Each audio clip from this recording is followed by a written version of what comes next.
Now, as the war in Ukraine goes on and Russian forces leave a trail of destruction, the European Union is planning to establish a fund to finance reconstruction. With the war far from over, the EU is not yet discussing figures, but Brussels has reportedly told EU ambassadors that the figure could reach hundreds of billions of euros over decades.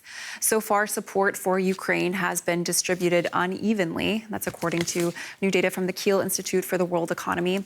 It shows that the United States provided 7.6 billion euros worth of military and humanitarian help. This is for data going through the end of March. To compare, all EU countries combined have contributed 6.3 billion euros. That includes about 1.4 billion euros from EU institutions and 2 billion euros from the European Investment Bank. Other big donors include Ukraine's neighbor Poland with 1 billion euros. Estonia has given about $200 million. It's a very generous amount, as that represents 0.1% of the country's gross domestic product, far more than any other country.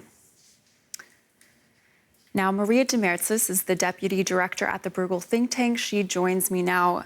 Maria, thank you so much for being here. So we just saw a chart showing what looked like the U.S. far outpacing the EU in terms of military and humanitarian aid for Ukraine. What do you make of that? Is the EU doing enough, not doing enough? Well, as you said yourself, collectively the EU has given amounts of money that the numbers at least are comparable to the US. I think perhaps the most interesting comparison is to compare the numbers in terms of GDP. And as you said also earlier in the report, the Estonian and countries that are actually closer to the border to Ukraine have given aid which represents much bigger percentages of GDP. So, it's only understandable that countries that are very close to the Ukraine and therefore also are suffering the most would be the ones to pick up the bill and also make the most effort. So I think it's important to understand the distribution of the burden at the EU. Whether more can be done, I'm sure there is more that can be done. And, we are trying to progress in the way that we understand how the war would develop before the EU can decide how much more help it can give. So we're sort of talking about the short term here, but in the long term, EU leaders in Washington right now for the World Bank meetings are all discussing reconstruction of Ukraine, what happens after the war is over. Who has the responsibility to pay for this? Well, I would start with Russia. I think Russia is the first country that will be on the line to help reconstruct Ukraine, and there will be different ways to discuss of this. Of course, this is very premature to talk about these things before the end is over and why the war atrocities continue in quite the way that we see them.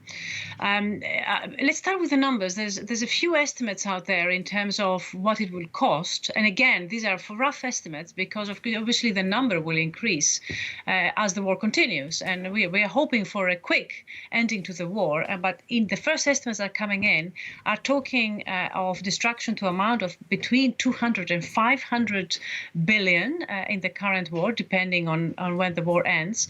But there are also estimates that go beyond that if one were to allow for the destruction that happened to Ukraine in previous years, in the previous war. Those numbers go well above the 1 trillion euro. These are huge numbers. Just to give you a sort of a scale, a way of understanding the scale, the pandemic help that the EU gave collectively to its countries amounted to 750 billion. Some of it was grants, about half of it was in the form of grants, and half of it was in the form of loans. So we are talking comparable numbers that the Ukraine will need to find in order to be able to rebuild the country. And as you say, who is responsible for that? I'm sure the EU will be extremely keen to help in all ways that it can. But as you can imagine, these numbers are big. In any case, before the end is over, it will be before this war is over. We will have to wait and see. Just briefly, if you can, what do you see the EU's role being in reconstruction? There are proposals floating around now. What would that look like for the EU potentially? I think the most important thing in the context of the EU's role will be Ukraine's, desire to join the EU. I think that's going to be perhaps the biggest thing that Europe can do, for the European Union can do for Ukraine, will be to seriously consider Ukraine becoming a member, because that is for the long haul, and it really anchors Ukraine in the in the values and the systems of the EU. There are conflicting views when it comes to that issue in Europe. Half of the two opposing sides of the argument show that it will be very difficult for the EU to expand. The others see a very clear role for the Ukraine coming in, also as a way of a geopolitical EU that needs to prepare for future threats. Maria Demansis from the Bruegel think tank, thanks so much for joining us.